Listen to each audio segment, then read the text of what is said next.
Good day, everyone. It's Larry Kotlikoff with Economics Matters, the podcast. I'm delighted to have Phil Moeller back on the podcast.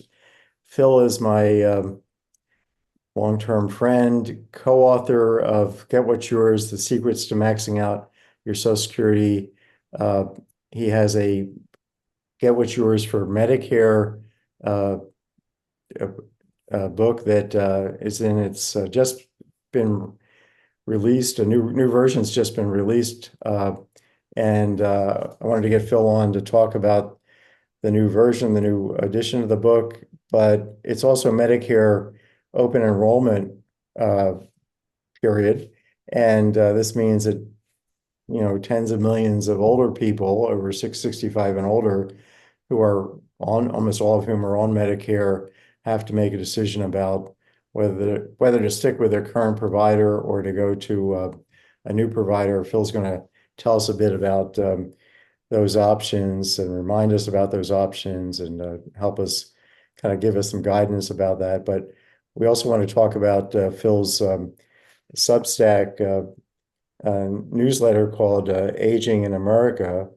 which has got is a fascinating uh, newsletter. It's got all kinds of interesting content. We're going to get into what the newsletter he just released today. I saw it in my inbox at 7 a.m. this morning.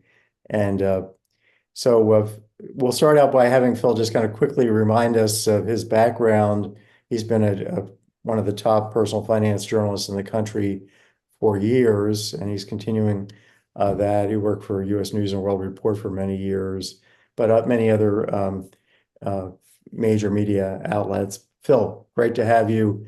Give us uh, give us the quick elevator pitch on Phil Moeller. Um, Thanks for having me on, Larry. It's always good to see you again. Yeah, I should mention that the co-author in our book was our great friend Paul Solman from the PBS NewsHour on our Get What's Yours, The Secrets of Maxing Out Your Social Security, which became a overnight bestseller and was a bestseller for top 10, top one, number one bestseller for about 10 days and top 10 for about 10 months. So Gotcha. still, Um, the quick version is I got my master's degree in journalism at Northwestern in 1970, and I've been pretty much working ever since then. I spent about 25 years with newspapers, um, the Charlotte Observer, Chicago Sun-Times, Louisville Courier-Journal, Baltimore Sun, and then at a later point, I was editor of the Hartford Business Weekly in Connecticut. Um, I left daily journalism and I started a .com in the uh, early 90s called insure.com. I am a good journalist. I'm a lousy business person. It turned out at the time I was interested in the internet, you could have had any internet address you wanted. Anyone. They were all there. So right. I spotted the trend very early, but I only wanted one address. And so that's the only one I signed up for. If I'd signed up for lots of them, we wouldn't be talking right now because I'd be having a pina colada someplace really nice. Um, Right. anyway, so I did insure.com. Then in like 2005, I switched gears and took a big communications job with a Fortune 200 company called Genworth Financial. Turns out I was a good journalist, but not a good PR person. And we parted company. And that's when I got back and worked for US News and Money Magazine. And I wrote for Paul's Making Sense website for several years, answering Medicare questions. But it was while I was with Genworth that I first met Larry because he had written a book called The Coming Generational Storm. Is that close? Yeah, yeah. Which was a very prescient look at how aging demographics were going to create all sorts of stresses in society, fiscal stresses, sort of differences of opinion between younger and older people. And I think by and large that's come to pass. The only thing it hasn't is that our government refuses to address this issue and they keep kicking the can down the road. Well, the can's getting pretty heavy, and it's not clear to me how much longer we can put this off. But I assume the way our political structure works, we'll put it off as long as possible. Um, Yeah, just to say that that book was written, co-authored with Scott Burns, the fantastic personal finance journalist for the Dallas Morning News. He's still writing columns for them. And we wrote another book called The Clash of Generations to see, it was kind of an update on the coming generational storm. And we basically were saying things have gotten worse. And largely, we're looking at the long-term fiscal outlook and what the implications were of leaving all these bills for our kids. And of course, in recent last decade or so, under both Democratic and Republican administrations, we've not only accumulated massive expanded our off the book liabilities. Social Security's unfunded liability is $63 trillion at the moment as we speak, according to their most recent trustees report. But of course, the official debt is as large as GDP. And it, used to be, go back 15 years, it was 30% of GDP. Now it's basically 100% of GDP and slated by the CBO to go up to maybe 150% within about 15 or so years. We're spending more on interest payments on the debt right now than on defense. So the whole, yeah, I don't want to use a too crude an expression here, but you get the picture. We're Absolutely. in deep doo-doo, fiscally speaking, and neither party is really confronting it. Anyway, back to what time? So you worked your last job, formal job, uh, was with U.S. News and World Report. I forget. My last formal job was probably none of these were employer relationships. They were all contracts. I never want to work for anybody again except me, Yeah. because that's then the only person I have to disagree with is me. And that's not easy, but anyway, so no, my last employer relationship was really with Genworth. So it's been like approaching 19 years since I've been on my own, and I enjoy that. Um, I do some contracting work too involving Medicare, but as Larry alluded, the success of the Social Security book sort of paved the way for me to do a Medicare book, which I did in 2016. I thought then, and I still do, that Social Security and Medicare are the bookends of a successful retirement. These are two programs you just really want to get right because failure to do so can have long-lasting consequences in Do you have terms a of, copy of the new edition that came out to show everybody? Yeah, nearby. You have one that you can put up? oh, bear with me. If you don't, I'm going to go find mine. I think No, no, no, it's fine. It's right here. oh, okay, good. This is Simon and Schuster. Yeah, it This is the is Simon Schuster book. our country's top publisher in the sense of most prestigious. It's been around. Get what's yours for Medicare, retire. Now, Uh, maximize your coverage, minimize your costs. oh, great title.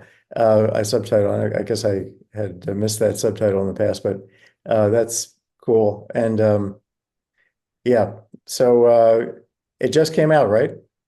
Yeah, it was released on the 8th, so just a week. Um, and of course, it was released by Simon and Schuster with the knowledge that open enrollment was going to start tomorrow, as it turns out. I mean, we're talking on the 14th, so it's going to start on the 15th. Um, and so the book is largely new, Larry. Medicare has changed a whole lot in the last 8 years, as you know. And so when I got into the book, I tried to keep an open mind and not just make it be a rehash of what I wrote before, but to take a fresh look into the topic. And so I would say that a good 70% of the book is new. Um, the rules are basically that it's like the skeleton sort of looks the same. You have, you know, supposed to sign up when you turn 65 or when you lose your employer coverage, whatever age you may be, if it's over 65. And there are certain sign up windows you need to take advantage of. There are certain basic pathways in terms of your Medicare choices. But there are two things I want to tee up just to let your listeners think about. One is Medicare is presented as really complicated. It's presented as this is too hard for mere mortals to grasp. I don't buy that at all. I think the reason it's portrayed as so complicated is that the private insurance plans, it's in their interest to make it complicated. So when you get this flood of marketing messages every fall for either a Part D drug plan or a private Medicare Advantage plan, they're not going to tell you how easy it is. They're going to tell you how hard it is. You better work with us because we know how it works. Trust us, we're on your side. All the marketing palaver that you've gotten used to. And so I would say to people, it doesn't have to be that complicated. And one of the real points of my books, and I think it's what we did well with the Social Security book, is to make the access to the topic clear and transparent, but not to dumb it down. I mean, program is complex, but it doesn't mean it has to be complicated. It just is complex because Medicare is a terrific health insurance program. It covers an amazing variety of things that can help you live better lives. So that's one point. The second point is while open enrollment begins tomorrow, it lasts until December 7th. I urge people not to rush to judgment. Even if you waited until December 7th to make your election for next year's plans, they'll still take effect next January 1. As it turns out, the details of these plans are thoroughly analyzed by the KFF Health Foundation and other experts. That's Kaiser Family Foundation Health. Yeah. Right, that's what it used to be called. I wish they still called it that because Yeah. KFF to me just means fried chicken. So the point is, it takes them a while to issue these assessments because the data sets are really complex. So it's not really till maybe the end of the first week in November that I look for some of these really informed reports to drop. And so I know people want to get this past them. It's like a canker sore. You want to get rid of it, but you shouldn't really rush to judgment here. And that's particularly true looking ahead to this year's open enrollment because there are two sets of changes in Medicare that will have a substantial effect on open enrollment process. And I can tee those up for you. Yeah. Tell us about those. Yeah, for sure. So the two big changes for 2025, one involves Part D drug plans, and the second involves private Medicare Advantage plans. In the case of Part D drug plans, there's something called the Inflation Reduction Act, which was passed in 2022 by the Biden administration, triggers all sorts of big changes, not only in healthcare, but it's also was a big infrastructure bill.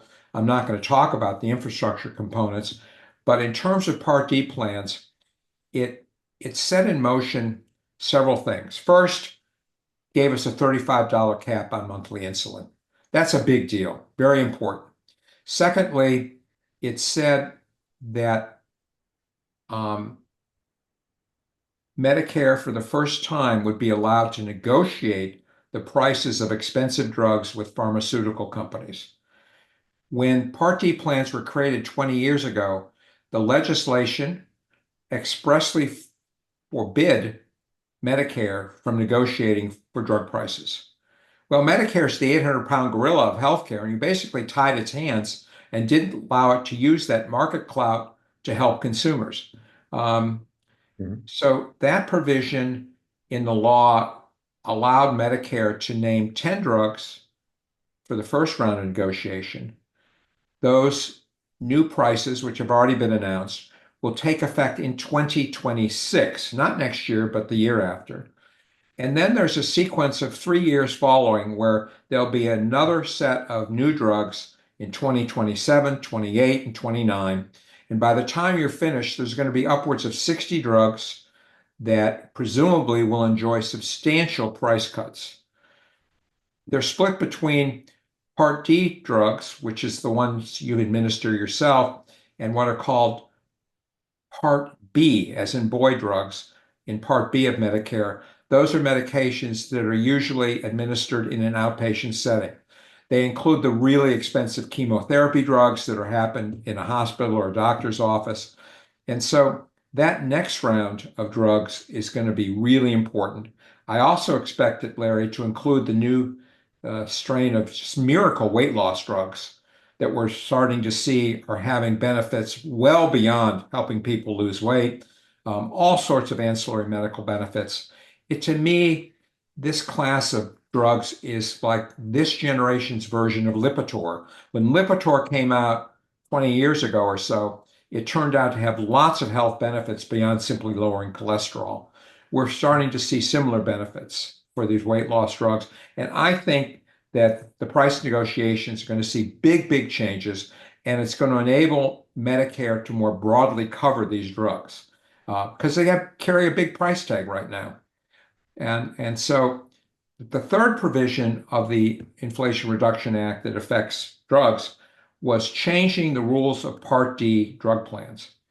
These plans have always been unnecessarily complicated in my view. You pay your deductible, then you enter an initial coverage phase, and then for some reason, after a certain amount of money is spent, you enter in what's called the donut hole. Your coverage just stops. The insurance doesn't pay anymore. You have to pay more. And, and then when you reach the end of that coverage gap, you enter what's called the catastrophic zone of the plans, at which point you only have to pay 5% of the cost of a drug. Well, as I note regularly, 5% of a big number is a big number. And so the Inflation Reduction Act ended the catastrophic zone this year. So this year, when you reach out-of-pocket spending of about $3,300, you're done for the year. You don't have to pay any more. Next year, the out-of-pocket cap is a flat $2,000, so it's even lower. So, but here's sort of the under the surface implications of this, Larry. Only about 6-7% of Medicare's 70 million people have really expensive drug prices. So they get a great deal next year. The drug companies have to pay a lot more money under the law than they did before, and so do the insurance companies. So, as I'm sure you'll understand where I'm headed, these private companies aren't exactly going to absorb these costs and do nothing. They're going to look to recover some of their added payments from the 94% of people who don't have expensive drug needs. So that's why next year you're seeing higher deductibles. You may see drug companies move drugs from one pricing tier into a more expensive pricing tier. You may have higher copays. And in some cases, you may even have drug plans say, we're not going to cover this next year. So that can be a big deal. And it makes me just reemphasize to people the need to pay attention to the changes next year that are going to come about. So Go ahead. I was going to say that, I mean, the most essential thing, I mean, there's the cost, but then there's if your drug is not, if you choose a plan where the drug is not covered at all and you need it, desperately need it, and it's expensive, this could be a massive blow to your finances. I mean, if you don't pay attention, now the good news from my standpoint is that if people have what's called a My Medicare account, which is your main, government communication portal with all things Medicare, you can go into that account and you can enter all the drugs you take, all the prescription drugs you take. And then you can say, find a plan for me. And on a zip code basis, it will parse through all of the drug plans available where you live. It will identify those that cover all the drugs you take. So if you got a notice from your insurer saying, I'm sorry, we're not going to cover your drug, you shouldn't take that lying down. You should go into this plan finder tool and find plans that will cover the drug you want to make sure you're protected. If you can't find any plans that cover the drug, you still have appeal rights under Medicare rules to expedite a decision that basically where your doctor says, no, Phil needs this drug. He doesn't have a generic equivalent. He doesn't have what's called a biosimilar if he takes a biologic drug.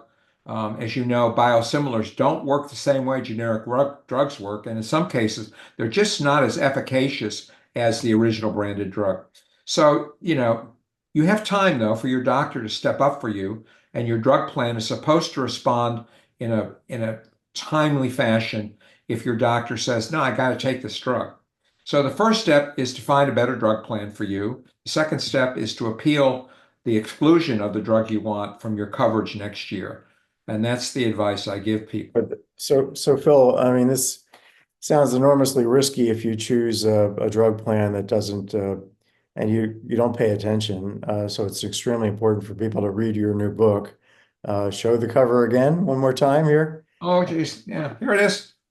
It's available on Amazon, all the Barnes and Nobles, your local bookstore, Get What Yours for Medicare. Brand new, just came out last week edition. So please, everybody, get a copy of that book for yourself or for your parents or grandparents. And if you're younger, help your parents and grandparents make these decisions, or uncles and aunts, because That's a key point, Larry. I mean, it's really important to have some sort of cross-generational support here. If nothing else, then to call it up and say, "Mom, have you done this yet? Have you done this yet? Do you need help doing it?" And that's important. So let me mention the second big change next year, and that involves private Medicare Advantage plans. As you know, these plans have grown tremendously in popularity, and they now enroll well over half of everybody in Medicare. They used to be an afterthought years ago, but now they become very popular, and the reasons are pretty understandable. Two things. These private plans get a subsidy from the government to help them provide the coverage that you get. They use that subsidy in some really interesting ways. First of all, most Part D Medicare Advantage drug plans have zero premium. For lower income people, they'll even pay part or all of your Part B premium, which is an out-of-pocket expense that most people have to pay. So you can get a great deal going into one of these plans. In addition, they offer limited routine coverage of dental, vision, and hearing needs. Those are three things essential to health in the later lives of people on Medicare. Traditional Medicare is expressly not allowed to cover those things. So the government very consciously has tilted towards private Medicare Advantage plans. If I had to explain why, we need to have another show, but the point is, the government has been all in on Medicare Advantage. even the Democratic administration, even though this is the Republican version of Medicare, the Democrats have been supporting it and helping it. The plans have a lot of money. They have a lot of lobbying clout. And the reality is that consumers like these plans. The people who don't like them are academics, researchers, and a lot of journalists. And the reason is pretty clear. These plans are managed care. They are gatekeepers to accessing the healthcare system. And you can argue on an economic standpoint that we need a gatekeeper in healthcare because our healthcare costs are astronomical. They're out of control. So you need a gatekeeper, but in exercising their gatekeeper role, they have regularly been way too restrictive. They have denied care that turns out to be legitimately needed medically, and they have gamed the system. Again, you're shocked that big smart companies would game any system, right? So they've gamed the system in order to boost their payments from the government to support the plans. They do this by what's called upcoding. They make their enrollees appear sicker than they are. In many cases, the enrollees are not aware of this at all. And in a lot of cases, even their physicians are not aware of this. It just goes on underneath the surface. But the plans get bigger payments from Medicare. So after several years of pretty much exploiting the system, Medicare, although it's very supportive of these plans, has finally said, this is not tolerable. So they've started to come down on the plans from a regulatory standpoint. What does that mean? It means they basically said, you guys better clean up your marketing act. Both this message went out to the plans. It also went out to the private insurance brokers that peddle the plans. And they said, we don't want you to mislead people the way you've been doing anymore. The second thing that's happened is that medical care went way down during the pandemic, but healthcare usage has bounced back a lot, and it's having an adverse effect on these Medicare Advantage plans. Their numbers, which just used to be the success story of Wall Street, are starting to weaken and look more like subject to normal business, demand and supply trends. And so the financials of the plans are under some stress. The third thing this is very important is that the plans quality ratings, which are 1 to 5 stars that Medicare provides, have been downgraded. Now, this is more than simply cosmetics because those bonus marks are a key source of revenue payments from the government. Higher rated plans get more money every year from the government. Lower rated plans don't get so much. And so Medicare Advantage plans are facing the loss of billions and billions of dollars beginning not next year, because that's already baked in the system, but in 2026. So as a result of all these challenges, the plans, they backed out of some markets. They're just not going to offer coverage in some markets. But they also are trying to figure out ways that they can reduce the amount of money they pay for care. And the key for them is, can we do it in a way that consumers don't feel the pain? So for example, they're still going to offer 0% premium Part D plans next year. But again, I said they're backing out of some markets. Some people expect them to change the network of care providers. One of the differences between traditional Medicare and Medicare Advantage, traditional Medicare, use any doctor in the country who accepts Medicare. It's good anywhere in the country. Medicare Advantage plans have provider networks, usually of locally based doctors and hospitals. The plans negotiate great deals with their providers, but it's a limited network of care providers. And if your doctor's not in it, you're out of luck. So Unless go I ahead. mean, you can, right now in the open enrollment period, switch from one of those plans, Advantage plans, Medicare Part C plans, to traditional Medicare. You can switch back, right? That's correct. So one of the first things, again, I understand that these Medicare Advantage plans are very attractive to people.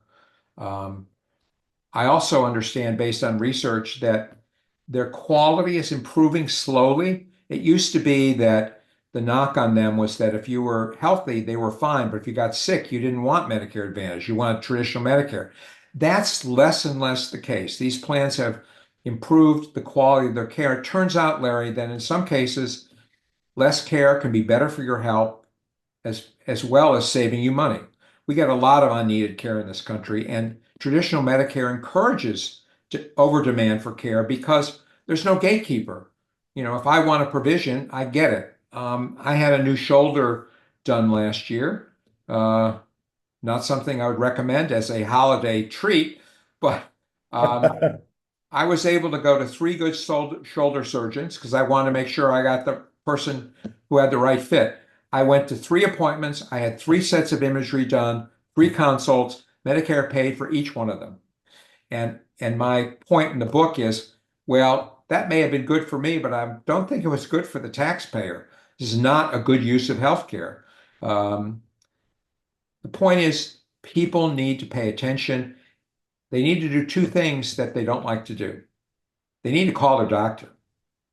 They need to find out if their doctor's still going to be in their Medicare Advantage plan next year. If they have a preferred hospital, they need to do the same thing.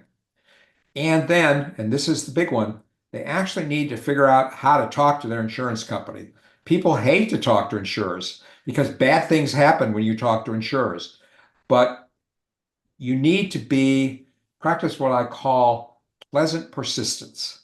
You just smile on the phone, so to speak. You wait till you get to a real human being and you have your questions answered. You do this when you buy a car. You do it when you buy a refrigerator, for goodness sake. The number of things that we shop aggressively for that we just abhor in healthcare is sort of amazing. Right. Healthcare is a consumer good. Treat it like that and shop for it. So those are things that people really need to do. And that's why, again, next year, Part D drug plans, Medicare Advantage plans, you got to do your homework. And one of the points of the book, Larry, that I think is really important is that we all know there are loads of horror stories in healthcare. There are loads of horror stories in Social Security. And you and I have made a good living writing about those horror stories. However, as I Yeah. say in the book, how do you know how to make an informed healthcare decision if you don't know what good healthcare looks like? So I go out of my way in the book to find examples of programs that really work for people, why they work, what are the attitudes of the doctors and hospitals in those programs and the other care providers, so that you know what good healthcare looks like. And I'm not going to win any journalism awards for that because that's not what people win journalism awards for. They read Right. journalism awards for the gotcha stories. But I think it's sort of, for me, I feel really good about helping people understand what good healthcare looks like. Cool. So the impression I'm coming away with, which I was the impression I came into this with and I've had for a long time, is that all this stuff is very risky. That you could find a drug plan that you sign up with that covers all your medications. So you're all set for January 1st with maybe this particular drug plan uh, or this particular, but then you get some new illness that needs a drug uh, that your drug plan doesn't cover, right? Uh, and now you're stuck with huge amounts of bills over the course of the year uh, until open enrollment re remerge, comes back around next October. Um, so, I so agree one with you, has to Larry, think but about I, yeah, I go ahead. urge people not to be passive. Um, Insurance companies, they don't go to bed smiling at night because they've hurt consumers. It may seem that they do, but I don't believe that. But the rules are the rules, and if they don't cover a drug, um, and you all of a sudden find out during a plan year that you need this medication, um, two things will happen. They'll say, we don't cover this, but we have what's called step therapy. What's step therapy? It says, before you try the expensive drug, try something less expensive that we think might work for you. And there's a step therapy process that will allow you to be covered, presuming the drug has some beneficial effect for you, right? So, if so, great. If not, your doctor or other prescriber can say, no, no, no, we need an exception. This drug is important for me, and we need to look for another source of this medication, and you need to give us an interim supply, even if you don't cover it, so that we have time to find a better solution. I can't tell you what percentage of the time this is successful, but it is a provision of the rules that gives consumers some rights. And in fact, um, if you want to deal with a very highly rated five-star plan, of which there are a shrinking number, you can sign up for that plan anytime during the year. You don't have to wait for open enrollment. The other thing to keep in mind is that So, wait, say that again. Stop for a second. if you have a five-star quality rated Medicare Part Advantage C, plan, okay, Advantage plan, yeah. you can sign up for a new one anytime during the year. A new You only do it five-star. once, but you have that option to sort of shift gears. There are very few of these Part D plans. And so if you find one, I would grab it because they give you the most pro-consumer options for these untoward events that we all know do happen. Um, the second thing I would say, and this is not in the rules, um, insurance companies are in business to sell insurance. They're Mhm. not in business not to sell insurance. Right. So, regardless of what the rules say, I would just melt my phone line and call every Medicare Advantage plan or Part D drug plan in my geographic area and say, will you cover me? Even if it's outside open enrollment. Now, in the case of Medicare Advantage, they have their own secondary enrollment period that's the first quarter of every following year. So if you had this adverse change between January 1 and March 31, you could still get another plan. That everybody can get access to that. This is part of what I call when the government tilts toward Medicare Advantage, this is part of the tilt. Those customers have additional flexibility in getting different coverages than people with traditional Medicare. Uh, okay, that's Your quite head probably hurts now, Larry. Mine hurts. It's, this is where it gets really, you're down in the weeds here. so you're And saying that the five-star drug plan has this flexibility that the other uh, three-star plans don't have with Medicare Advantage in terms of being able to switch at least once to a different five-star plan. And that other five-star plan that you want to jump into actually is forced to take you, or can they yes, reject you? just Okay. like open enrollment, you can't be Okay. denied coverage. So it's okay. And what's the difference in cost of a five-star versus a three-star? Do you have a sense? Not much, but because we're talking drugs, Larry, you have $2,000 out of pocket anyway, and the odds are that the adverse event you're worried about is not going to be for aspirin.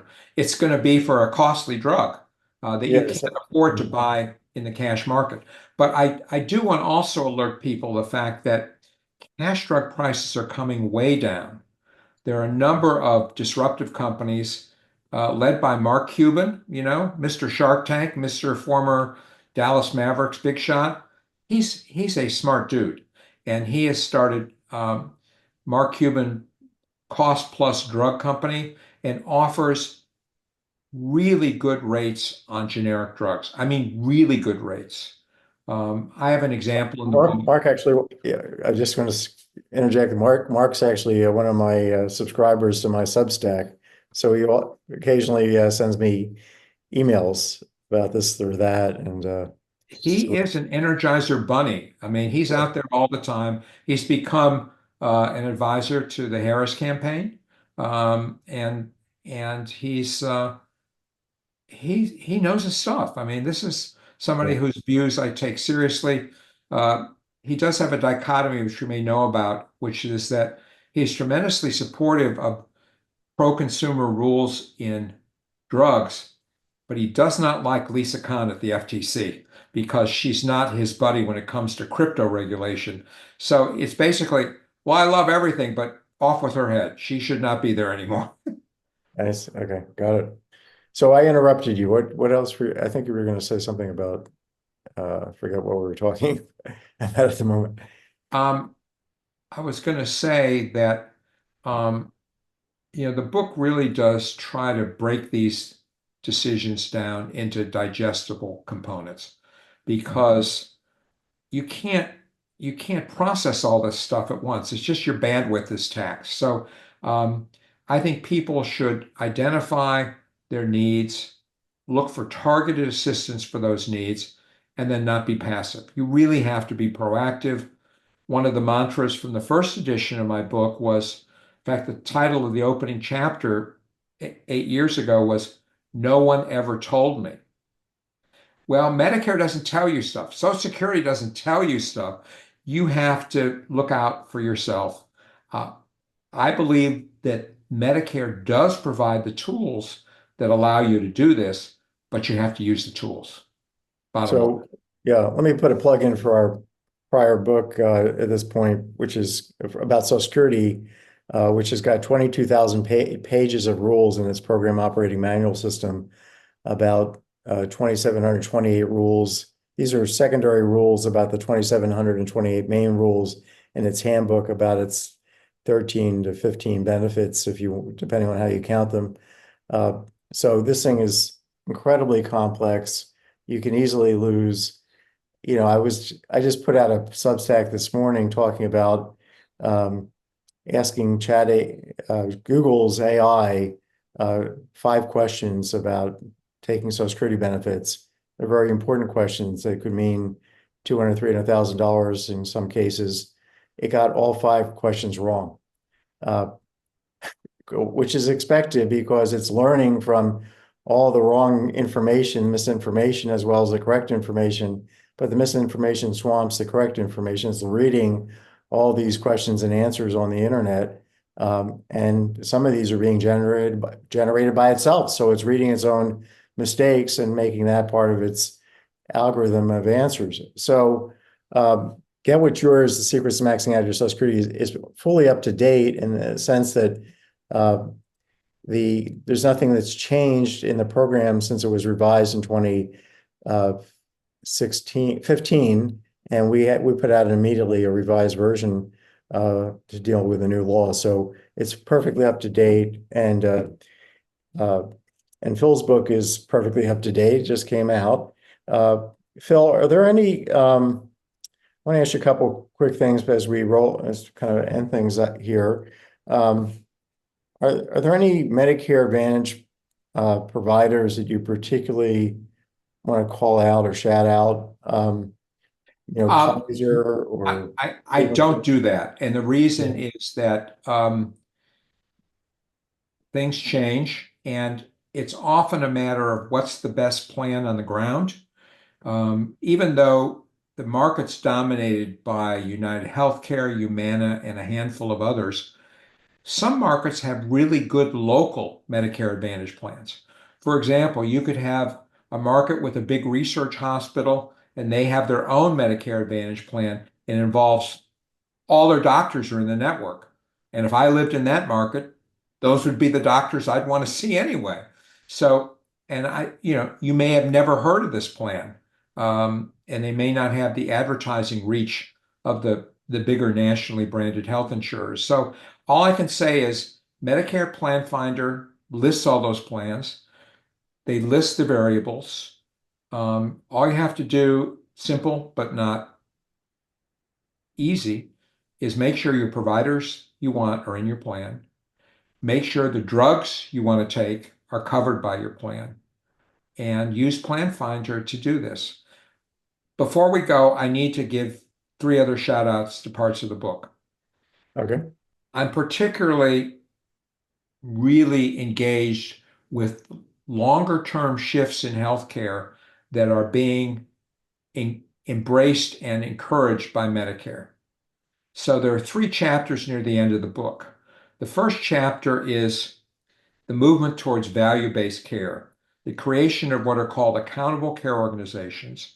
These are groups of doctors and hospitals that provide care tailored to Larry, specifically tailored to you. They can provide you benefits that you can't get through an insurance program because they get paid based on whether you get healthier. So it could be, as we said earlier, less health care can be better for you as well as less expensive. If they have those savings in that plan, they get some of those savings and they can spend them in a more flexible way than can traditional health insurance plans. ACOs, as they're called, are going to be much, much bigger in the future. Medicare is all in on them, and consumers don't know about them. And even if they're enrolled in an ACO, they probably don't know.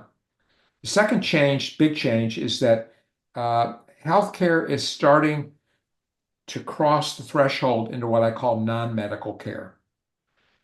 The big line in the sand for traditional Medicare has been, we only cover stuff that's medically necessary. We don't cover cosmetic treatments. We don't cover long-term care. However, more and more research shows that a lot of so-called non-medical care is actually closely correlated with your health. Good food, good housing, safe housing, transportation to doctor's appointments. So the buzz phrase here is called social determinants of health, and people should start to get those on their radar and think about them. The third thing that's really exciting to me is the sustained movement of sophisticated healthcare back into the American home. This is where you used to get healthcare traditionally. Doctor come to your house, right? Right, absolutely. Well, the pandemic just floored hospitals. They didn't have a bed to spare. And if you had a non-COVID related disease, why in the heck would you ever want to go to a hospital? It's a horrible place to be. And so hospitals easily convinced Medicare to issue a waiver program that says if I provide acute hospital care at home, you're going to pay me as if my patient was still in the hospital. Well, there's a huge delta between home-based care costs and hospital costs. So the hospitals like this, and more than 300 big hospitals have signed up for the program. It's been pretty successful. Consumers far prefer healthcare in the home. Their family members far prefer for them to take healthcare in the home. And the technology developments, both in telemedicine and just high-tech medicine, has created a very entrepreneurial economy, providing very sophisticated healthcare at home. About anything you need in a hospital can now be wheeled into your home and provided on an on-site basis. The waiver for this program was extended through this year, and there are committees in both houses of Congress that have passed a 5-year extension. If that gets, enacted in legislation, there's, I think, moving of healthcare back to the home is a huge trend. And also for older people in your audience, it enables aging in place in a way that no other program has ever enabled. Because now you can get the care you want in your home. There are limitations in home-based care. We know it's hard to find good providers. There's a shortage of people. They don't get paid very much. But I think the emphasis on providing a better payment mechanism for at-home care will elevate the pay structures in the industry over time. But yeah. So So that, Phil, yeah. to me, is a big deal. As they say, worth the purchase price on its own for my book. How much does it cost? What is it? $15 or something? I think the list price is $29. Amazon's got it for 25. You can get Kindle for $14.99. For the And local library. right. Everybody should buy this book for themselves, for the parents, for the kid, their grandparents, their uncles, aunts, friends who are older. Everybody who's on Medicare needs to look at this, but they also need several people in the family or the friend circle to work together in making this decision to come up with the right answer, because it's not easy, but it's not impossible. You shouldn't just throw up your hands. The book is going to guide you to to getting the right answer. Tell us, yeah. Tell us before we head off here. You have a couple teasers. Your Substack is called Aging in America. You can go to philmoeller.substack.com. Something like that. But you can also just Google my name and Aging in America, and you'll get a link right to it, Larry. Yeah, and you can subscribe. Now, one of the things in today's Substack newsletter is you're talking about Kamala Harris's long-term care plan. I wasn't aware that she had one. Could you just tell us, I just want you to kind of briefly tell us about, like a couple sentences on each of these teasers. And I'm going to just read the teasers one after the next, so everybody signs up for your Substack. Well, I appreciate that. Kamala Harris has proposed providing in-home long-term care for people. This is not covered by Medicare. The only way you can get it now is either if you have private long-term care insurance, which few people do, or if you spend down all your assets, you can go on Medicaid. The Brookings Institution says this will cost about $40 billion a year, which is a very big number. But it's not a very big number in terms of what we spend on various things from the federal government. And there's every indication that providing a higher quality of long-term care will reduce other medical expenses. It's not going to pay for itself. I won't say it's going to do that. But I think while the odds of this being enacted anytime soon are very slim because we have such a divided Congress, I think it's important to finally sort of recognize the elephant in the room, which is America's seniors are facing serious issues because of unfunded long-term care expenses, which we will all need at some point during our lives. So that's an interesting proposal that I urge people to learn about and Okay, just let me, track it. Medicare pilot aims for $2 generic drugs. That's Medicare released a list of more than 100 generic medications that it proposed to be included in a new Part D benefit that sets a flat $2 price on all of these drugs. If if the Democrats win the election, presumably this plan will be put in place in 2027. It'll be very helpful for people. If the Republicans win, I'm not quite sure what they do. Although lower drug prices are, to say, a huge bipartisan issue. Nobody is happy with drug prices.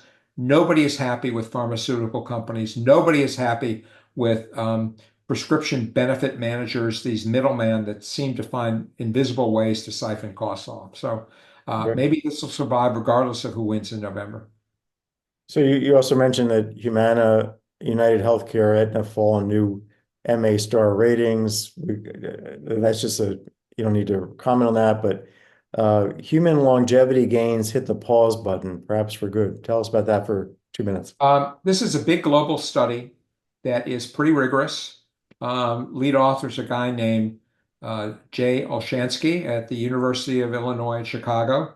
Jay's a Yeah. big longevity expert, and the data suggests that while some individuals will live to 100, that the outer range of human existence shouldn't be extended much beyond that. Just not going to happen. Okay, As I call it, a major buzzkill. so we're kind of programmed genetically to die and to make way for the next for people that actually can reproduce Well, and we're programmed to genetically die at a much earlier age because as soon as we can no longer reproduce, especially for men, Mother Nature says, we don't have much use for you anymore. yeah, exactly. Alzheimer's patients and their families hear a new word, progress. Yeah, this is an update by Lori McGinley, who's a great healthcare writer at the Washington Post, talking about how these two categories of Alzheimer's drugs are starting to make a difference. She talks about the sort of what I call line of sight into what this is going to mean for us in the future. And I thought it was worth sharing with folks. Fantastic. Medicare coverage of weight loss drugs. Yes, it turns out that Medicare does not cover weight loss drugs used for weight loss, but they will cover the same drugs used for other conditions.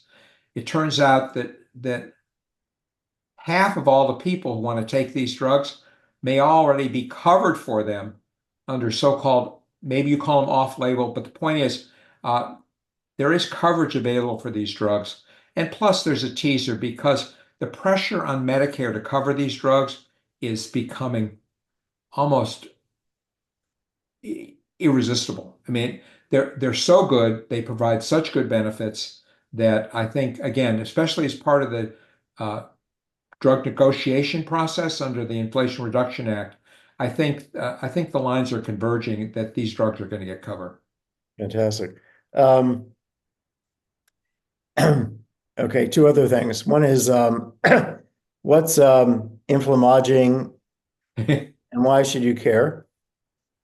Um, I think it's sort of a made-up word of called inflammation and aging. So they called it inflammaging, maybe. I don't know how it's pronounced, but maybe nobody else does either. But it's simply a good cautionary tale for people to understand that as we get older, um, our immune system isn't always our best friend. Immune system is essential for our survival. It fights off diseases. It's good buddy to have. But occasionally, it sort of goes hyperactive and does things that aren't good. It seems to me the trend is recognizing that these issues are increasingly prevalent, common, and that they deserve to be treated as almost a specialty area of healthcare and deserve to have their status elevated as a healthcare issue. Great. And the last issue that you talk about here in the Substack, the plight of lonely old men. Yes, it turns out, Larry, that when we're devoid of a partner, we don't Yeah. do so well. That guys don't take care of themselves when they're alone nearly as well as women do. And you may recall back when we did our Social Security book that one of the reasons spousal benefits were approved in the 30s is that the government, brain trust said men aren't capable of taking care of themselves. We need to pay benefits to spouses so they can cook for us. And that's literally what they said, as I recall. And some things haven't changed. Guys, they don't socialize as well as women. They don't feed themselves as well as women. They don't take care of their health as well as women. And so surprised, they die at earlier ages than women do. And maybe that's the way, Mother Nature intended it, but I don't accept that as the necessary way things should be. So we have to learn how to, if we are alone, we have to learn how uh,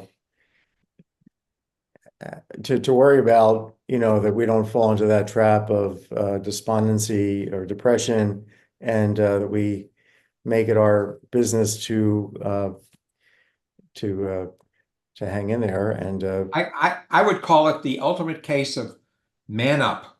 It's time to cope and man up and take care of yourself. figure out how to load the dishwasher would be a Well, yeah, figure out right how to way. cook decent food that you would Yeah, need dirty dishes for. exactly. Great. Yeah. So, Phil, this has been an absolute delight, as always, interacting with you and talking with you. And this is a marvelous resource for everyone. Medicare. Let's show the cover one more time. Okay. The Because we have good memories, don't we, Larry? yeah, yeah. Get Get what's what you yours for Medicare.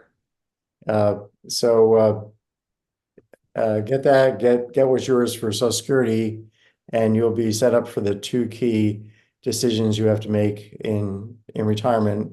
But the Medicare decision is an ongoing one. Every year you get a chance to change your Medicare provider, and that's why you always want to stay constant with Phil, up to keep Phil's information close to your cranium. And the way to do that is to subscribe, not just buy this brand new book, but also to subscribe to Aging in America, Phil's Substack newsletter. So, Phil, great. Thanks again. We'll be doing this some more. So stay healthy. Okay. Okay. That's the plan, Larry. Thank you. There you Good go. to Mr. chat. Sherrill. Okay. Take You take care. care. Bye-bye.